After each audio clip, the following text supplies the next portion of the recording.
Now anong mangyayari kung pinaandar mo ng pinaandar ang bunganga mo? Pero sabi ko, nakalimutan po nila na napakarami kong kaibigan. Okay. Ang marami po sa inyo ay nasa harap ko ngayon. Nelson, alam mo, mga kaibigan ko, nagbigay sa akin talaga. Alam mo, pakiusap lang nila, isa lang. Tanggapin mo ang tulong namin sa'yo. Okay. Congressman ako noon, Kong, kami po ay naniniwala na karapat dapat kang makarating sa Senado. Tanggapin mo ang halagang to. Marami sila. Isa lang ang kanilang pakiusap sa Ano akin. po yun? Sana wag mo na kaming i-disclose ang identity. Walang preno as you brandish na ikaw ay isang lawyer. And tama si Senator Pangilinan, sa Lunes pa po yun, Madam President. Salamat, Madam President. Madam President, without giving meaning to anything, ito Senator pong Marcoleta. mahirap kasi kung wala po tayong legal background dito. Kaya sinasabi ko na nga po, hindi po bagong motion ito eh. Hindi siya bagong motion. Kasasabi ko lang po, May 11, minub ko na po ito eh. Sino po magsasabi na bagong motion? Point of order. Ad hominem. Sinasabi ko lamang po, ang Hindi sinasabi...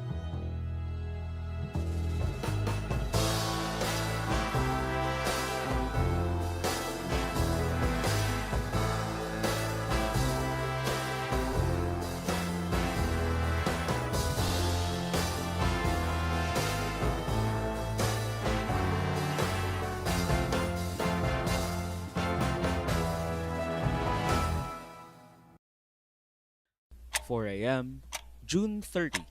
Isang linggo bago ang impeachment ni VP Sara.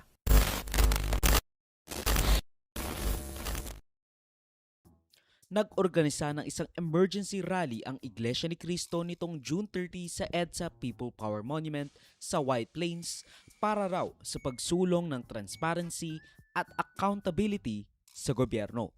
Or at least, that's what they said. Kasi a day before, sinabi ni Ombudsman Remulla na kakasuhan na niya sa Sandigan Bayan si Chinador Rodante Marcoleta over his 75 million pesos of undisclosed campaign donation galing kay Mike Defensor at ilang mga negosyante na kanyang inamin sa Net25, an INC adjacent TV network.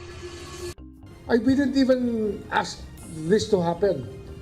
All the evidence came from, you know where. Diba? Hindi naman namin hiningi ito mangyari. Pero nangyari ito, dahil motu proprio, apparently the crime was committed in open knowledge of everybody. All of you are witness to the actuations of the guy, of what he has said in public. That of course, given the sworn statements that he has executed, will actually make a case for his being charged of plunder. Paano ba naman kasi? Nung naglabas siya ng SALN niya noong 2025, 52 million pesos lang ang kanyang pera. Samantala, yung SOSE niya, the same year, 140 million pesos daw ang ginastos. Kumbaga, halos 3 times yung naging gastos niya sa net worth niya. The math is not mathing. I find it a bit unusual that even if in-kind contributions would be expected, Marcoleta doesn't have any. So he gives an impression that he funded his own campaign, when in fact his SALN is not enough to fund such a 100 million peso venture. Remember that the expenses theoretically only cover a few months of the campaign season. So it's safe to assume na ang totoong dahilan ay ang ambang warrant of arrest kay Chinador Rodante Marcoleta. At least, initially noong June 29 at around 10 p.m. ayon sa isang screenshot na binigay ni Attorney Jesus Falsis sa Twitter. Allegedly displaying the communication ng mga higher-ups sa INC or organizers nila sa kanilang mga lokal. Makikita natin yung lakas ng 2 milyong electorate ng Iglesia ni Cristo, which to be honest, sa 110 million na katao sa Pilipinas seems very small. Pero they're like the Jews of the Filipino people where they control a lot of influence at pera sa ating bayan despite making up a fraction of the Filipino people. Kasi kung iisipin natin, a lot of politicians from the ground up, simula sa presidente hanggang sa bise, hanggang sa senador, hanggang sa congressman, hanggang sa mayor, sa konsehal, sa mga kagawad, sa mga barangay, at even sa SK. They are willing to do everything para makakuha ng endorso ng Iglesia ni Cristo. All of those politicians from the ground up are willing to do everything para ma-endorso sila dahil sa notorious block voting ng Iglesia. Pero if you've watched my channel, you know na most of the time, wala naman talaga itong epekto dahil ang talagang pinupush lang nila na kandidato ay most of the time, the most popular one. So, 7 out of 10 times, ang kanilang i-endorso ay yung mananalo. Pero kahit na despite the fact na alam nating wala naman talagang ganoon kalaking impact yung block voting if meron man, if ever man na sumusunod at tumatalima sa block voting sa mga inendorso ng Iglesia ni Cristo ang kanilang mga deboto, there are reports pa nga being pushed para sa impeachment ni Ombudsman Boying Remulla, who has honestly been doing God's work kung ikukumpara kay Samuel Martires ni Duterte.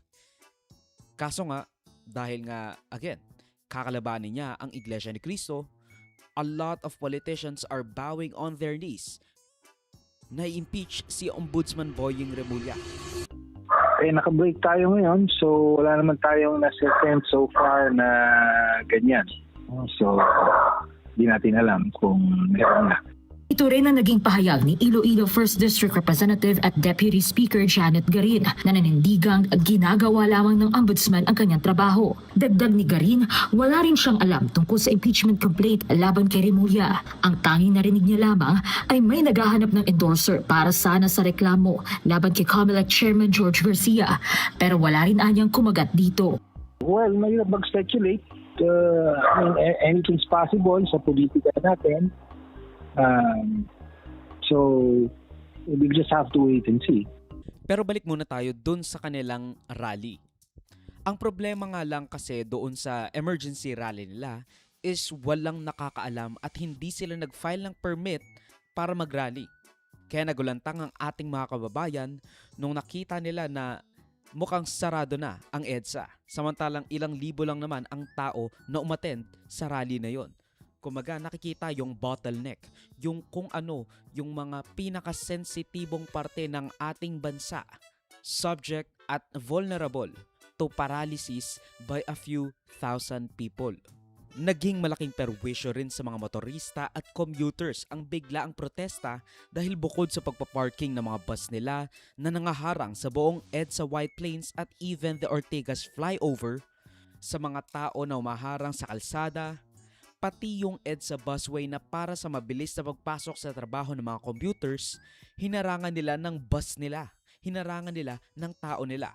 So, yung mga commuters na umaasa sa mabilis at efficient na EDSA busway, na-stuck ng walang abiso. E di sana nag-MRT na lang sila, di ba? So, dahil nga walang permit tapos nakakaperwisyo sila, we'd expect some strong pushback laban sa mga rallyista like they do kapag nagsasagawa ng protesta ang mga progresibong grupo.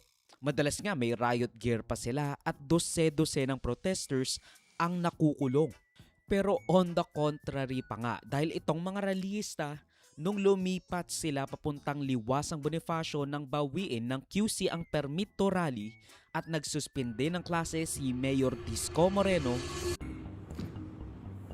Hi, magandang umaga po mga kababayan ko sa lungsod ng Maynila at saka sa ating mga kababayang dumadako sa lungsod ng Maynila.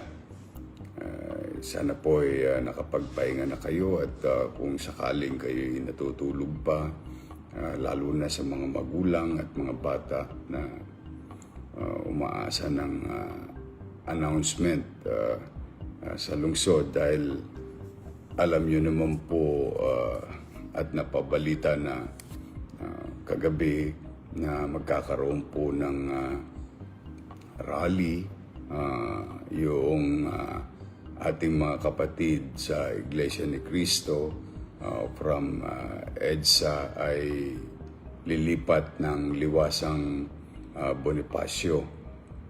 Ang Liwasang Bonifacio po ay isang Freedom Park, no? At katulad ng mga iba pang organisasyon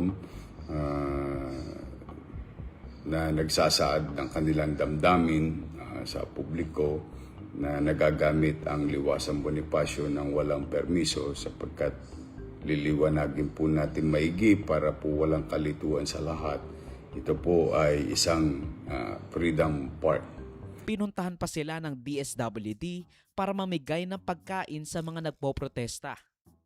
Paulit-ulit nilang sinasabing selective justice daw ito at hindi sila tutol sa pagpapatupad ng batas. Pero ang pagkakaso kay Marcoleta, tinatarget daw sila kahit na wala namang pumilit sa kanyang umamin sa isang krimen. Narito po ang statement ng Iglesia ni Cristo.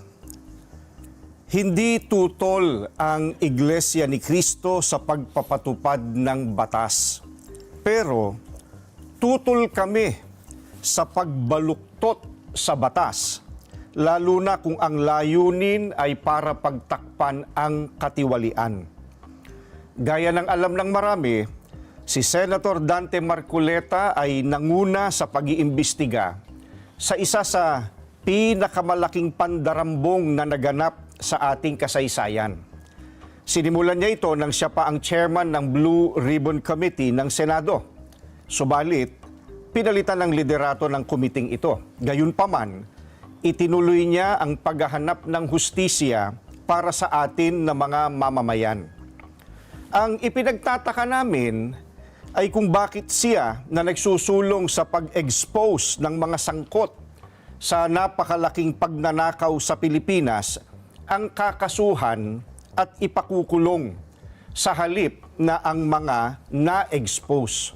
Gusto naming ipaalam sa kanila na isang injustice ang selective justice at hindi kami mananahimik sa harap nitong napakalaking pagyurak sa katarungan na hinihingi ng ating mga kababayan. You with the ongoing rally in EDSA, what do you make out of their motivation behind the rally? Well, you know, anyone can hold a rally, and so they held a rally.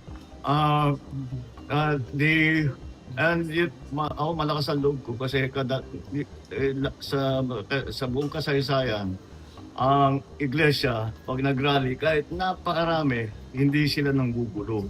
And that for me was the main concern that somebody might get hurt. Ang problema lang namin is that merong impormasyon na siyempre merong mga mag-infiltrate, mag-agitate. Yun ang inaalala namin. Yung pinaka-importante sa amin, walang masaktan. Either tiga-iglesia o kung sino man na mapunta ron na manggulo. So let's just keep everything stable and peaceful.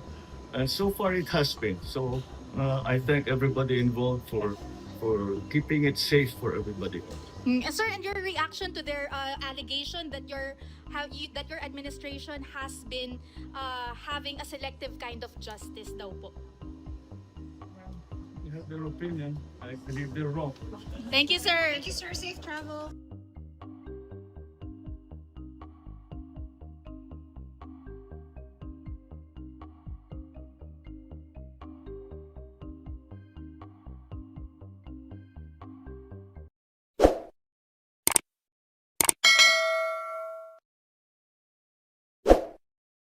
Ang video clip na ito ay galing sa aking series ng News and Verdirica. Check the entire videos for the complete weekly news recap and subscribe to the channel to be kept up to date sa mga local at global news na I'll make sure will be interesting to you. Particularly you, whatever your name is. Hindi ko alam, sorry. Salamat sa panonood mga kaparami. Like, subscribe, follow me like sa socials and avoid Joseph that will be linked down below. So susunod, of course. Paalam.